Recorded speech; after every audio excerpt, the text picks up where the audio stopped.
If you were to look up at the night sky and count the stars you see, the number would only be a small fraction of the stars in the Milky Way. Many of those stars have planets, even systems of planets, in a wide variety of masses, densities, and temperatures. When we consider the history of the Earth and how it might apply to these other worlds, we find that life appears as soon as it was physically possible to exist on our own planet. And the conclusion is that the Milky Way should be teeming with life. Trouble is, as far as we know, the stars are silent. This is the Fermi paradox, and astronomers have spilled a lot of ink arguing for different resolutions to the problem. One solution takes its name from Liu Cixin's 2008 novel, The Dark Forest. The theory posits that the universe is, in fact, full of life, but life which is not sure of the intentions of other life forms. If they broadcast their existence, will they find friends or foes? And if foes, what are the chances that they will survive an encounter? This is the kind of game imagined by social contract philosophers like Rousseau, but the outcome is much more terrifying than the Genevan philosopher anticipated. In this game, the universe is a dark forest, and everyone stays silent out of fear of the monsters they might summon.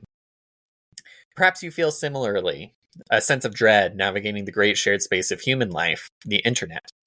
Everywhere you look, there's some new story about how you're prey that businesses hunt. Perhaps you find yourself fleeing bot accounts or attempting to use the old Fey tricks to tell whether an image was made by artificial intelligence. That's how Yancey Strickler described our current internet, a dark forest where we are the prey. In the midst of this dark forest, we're looking for campgrounds, places lit by the fire of shared passion and inhabited by those who might potentially become our friends, safe and secure against the threats of the forest. We're lighting our fire. Will you stay with us for a while? Welcome to Quid Prose Quo. I'm Rin. And I'm Zac. And this is our 100th episode. Oh my gosh. It's been, oh my goodness. I've been so excited to record this episode, and it's a huge milestone. I am having a hard time believing that we are at 100 episodes. Yeah, and it's crazy. And I guess we technically have a second 100th episode for when you join the podcast, because the first 12 episodes we were with a different co-host. So we can do another mini celebration when we hit episode 112, I think it is. Yeah. Yeah, I am so excited. I've just been wanting to record this. I've been thinking a lot about the dark forest of the internet. We don't get a lot of engagement on our podcast, and that makes us sad. We want to hear from you. So we've decided to light a fire and reach out and try to do better with outreach. First, before we get into all that, let's look back and then we'll look forward. So we're going to go through our 5 favorite episodes and or series. And I think we should alternate who shares what. Yeah. And we'll also share the episode numbers and we'll put them also in the description. So my first favorite episode, it was a 2-part episode, Writing Religious Fantasy with Will Cornell. I thought his comments were just so insightful, and it was something that was so relevant to us as people who either are religious or who grew up religious, who turned to fantasy for escapism. I thought that was great. Yeah, I really enjoyed having that conversation with Will Cornell. I think it's really interesting that when we were going through and listing what our favorite episodes were, we started with some of our guests that we've had on the podcast, because those conversations have been really fun and interesting, and we've learned a lot. I would be remiss if I did not say that one of my favorite episodes from the past 100 was the episode about historical consciousness, where my wife got to come on and talk to us about how archives and history can inform the way that we think about literature and world building. That was just a really fun episode for me. It was such a good episode. It was also one of my favorite episodes to edit because it was so chock full of information and it was so good to listen back to it. My next favorite episode was Managing Backburner Projects, which was episode 44. And I just like talking about how we can kind of reach more balance in our writing life. Yeah, definitely. I remember thinking about Backburner Projects when we did that episode, and it's been interesting to see how my novel ecosystem has changed since then, and how your novel writing ecosystem has changed since then, as far as what's in there, what are we waiting on, what are we working on, kind of thing. Mm-hmm. There's a lot of good information in there.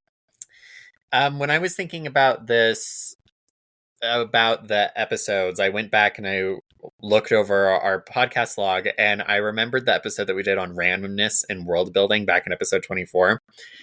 And I really enjoyed that episode because I love bringing math and computer science to bear on all things literature. Just because that's the kind of person I am. I really like math and computer science, and I also really love writing, and I like seeing where we can pull connections or where we can find the intersections there. So that was a really fun episode for me. Yeah, that was such a fun episode. Likewise, I'm going to switch the order of my list because my favorite series was our world building series, where the original series was 53 to 65, and then I didn't look up our more recent like 2-part series on world building that we did way more recently, like this year as opposed to like 2023. Yeah, but when we were talking about tools. Yes, tools for world building and ontologies. I love talking about world building. Is like my favorite thing as a writer is just the world building. Yeah. So I loved our world building series and randomness and world building and ontologies and all that fun stuff. Yeah, that was a fun episode. You know, curiously enough, the ontologies episode is also informed by my wife's work in archives, because ontologies are a tool that is also used in archives to help make finding aids. So that's an interesting connection there too. That's so cool. I love that. What about your third? I think it's your third, yeah. Yeah. You know, when I wrote this, I did not do this in any particular order, though I will hasten to add that historical consciousness was my favorite. The next one that I thought of when I was going through and thinking about some of our old episodes was Economics for Writers, because I remember when I was sitting inside of my intro to econ class, and we had moved from consumer theory to producer theory, and I started thinking about what this meant for me as an author, and it completely changed the way that I thought about what it means to be a writer in the sense of participating inside of the economy. And it was really cool to be able to share that, inside of a episode of Quid Pros Quo. Yeah, that's awesome. And it was so enlightening for me as someone who's never really thought about the economy of writing and economics. So it was such an enlightening episode. I also particularly enjoyed writing satisfying endings. I remember when I pitched this to you, I was like so on about writing satisfying endings. Like my joy for that episode was so palpable. Like to record it, I was like, because I read a couple books with really bad endings, and I think I mentioned them in the episode. And I don't remember what they were now because I've read so many books since. I'm pretty sure one of them was an anime on Netflix that you had watched. Was it? I think that sounds right. I'm trying to remember which animes I watched recently. Circa like 2022, 2023. What episode was this? 73, 2023? Okay. Yeah. I don't remember. I was also writing the ending to like one of my own novels, and I was like, oh, I need to make like an ending that validates the story. And that is the one thing that has like shifted. It changed my brain chemistry on how I write endings. It was so good. That was a good episode. And a really important thing to keep in mind too, because you can have like the best book, and then if you flop the ending, you just are like, don't care for that. The next one that I thought of is an episode that I think just barely went up right before we recorded this episode, which is Finding Your Writing Why. I had a really fun time preparing the show notes for this episode, and I thought that it was a really useful episode for me, because it gave me the opportunity to talk about and articulate reasons for writing that aren't fame and fortune, which if you haven't listened to that episode, you should definitely go back and listen to it, because most authors get neither fame nor fortune. So back to the economics of writing. It all comes back. Exactly. Yeah. Exactly. My next episode that I really enjoyed was Tracking Your Writing, which I got to talk about my massive spreadsheet and like why you should track your writing and how you can track your writing in different ways other than word count. Because word count can be really demotivating if you're not writing new words, if you're in like revision or anything like that. So I love talking about fun spreadsheets. Amen. I have a word count target for the novel that I'm currently revising. And every time I cut like significant portions of it because I'm like, yep, don't need that anymore, or I could have written that in like a lot less words, or I'm connecting these things together and now these words don't make sense. I'm like, ooh, it's getting shorter and shorter as time goes on. And it's just, it's rough. yeah. So if you haven't listened to the episode, or if you forgot, we talked about using especially time as the thing. So if you are pouring time into your writing, then that is still success as much as getting X number of words. Yeah, for sure. For sure. I think I have the last highlight episode or highlight series out of our discussion. So I wanted to go back. This was like really soon after I joined the podcast, but we did a 4-part series with a book club for Real Artists Don't Starve, which was another book that I read that really made me think differently about the business side of writing. And I thought that was really interesting, and it was really fun to review the notes that I took from that book and to reorganize them into a form that I could share. Yeah, that was such a fun series. I think that may have been our first book club together, and I really enjoyed it. I think it was. Now that it might have been. I could check the log. We have the log. Yeah, that is the wrong spreadsheet. One other prior to that. I think it was like maybe Real Artist Steal. No, it was our. Oh, it was the War of Art. Was our 3rd episode together. Yeah. Which was also a really good episode because it talked about overcoming resistance, which is an idea we've come back to a lot on the podcast. Yes, absolutely. So that was a very good foundation for our podcast together, I feel like. So we've like really enjoyed the podcast and the solo episodes we've done together, as well as having guests from like Mary Adkins at the very beginning, all the way up to Christian, who did game writing with Salt System. Yeah. Like, wow, we have had so many cool experiences doing this podcast. Yes, for sure. For sure.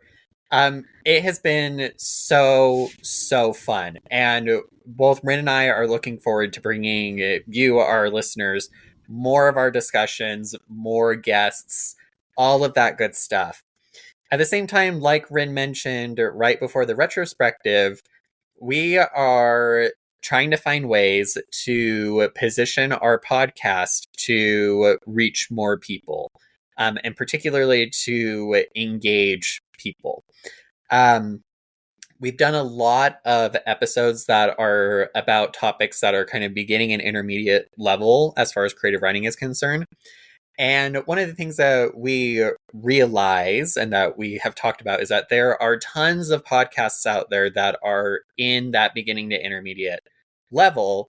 And a lot of them have a lot higher production value than our podcast does. You know, we're just your cozy, lo-fi kind of podcast from 2 indie authors. And so we were trying to think of ways that we could distinguish ourselves inside of the writing podcast space and how we could continue to deliver meaningful and valuable episodes to our listeners. Yeah, and like with that and the dark forest theory that we opened like at the start of the episode, we wanted to like light a campfire and like Zac said, we're like a cozy lo-fi podcast from indie authors, but we kind of feel like our bonfire isn't like maybe not big enough to attract people, or it's like just not bright enough and it's not like pulling people in the way we want it to. So we are trying something new to kind of build our fire more and have more friends at our campfire. Yeah, and I'm super excited about this. We decided to pivot towards a fusion that both of us are really interested in, which is bringing academic insights to the art of creative writing. Or in other words, we want to leverage our love for academia for better creative writing. You've heard it before. I am an astronomer by training. Rin is a biologist by training. We are from the world of academia.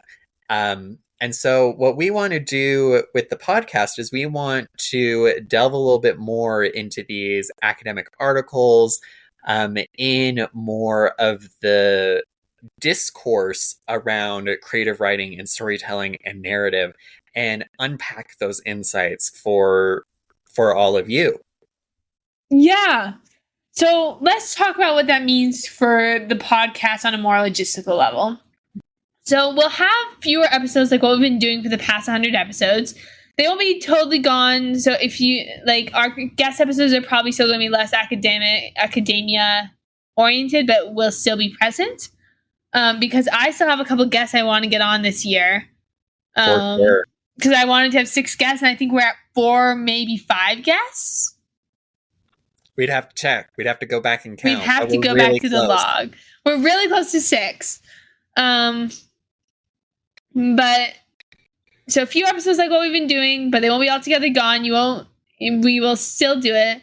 We will just have new episodes that will be bi-weekly but longer, and they will be, as Zach said, focused on bringing academia into our writing so we can write better. However, the rest of season 4, because we never talk about it in seasons and they're not listed into seasons on Spotify or wherever you may be listening to this podcast, but every year has been a season. We started with season 1 with our co-host Issa, who left us after season 1 in 2021.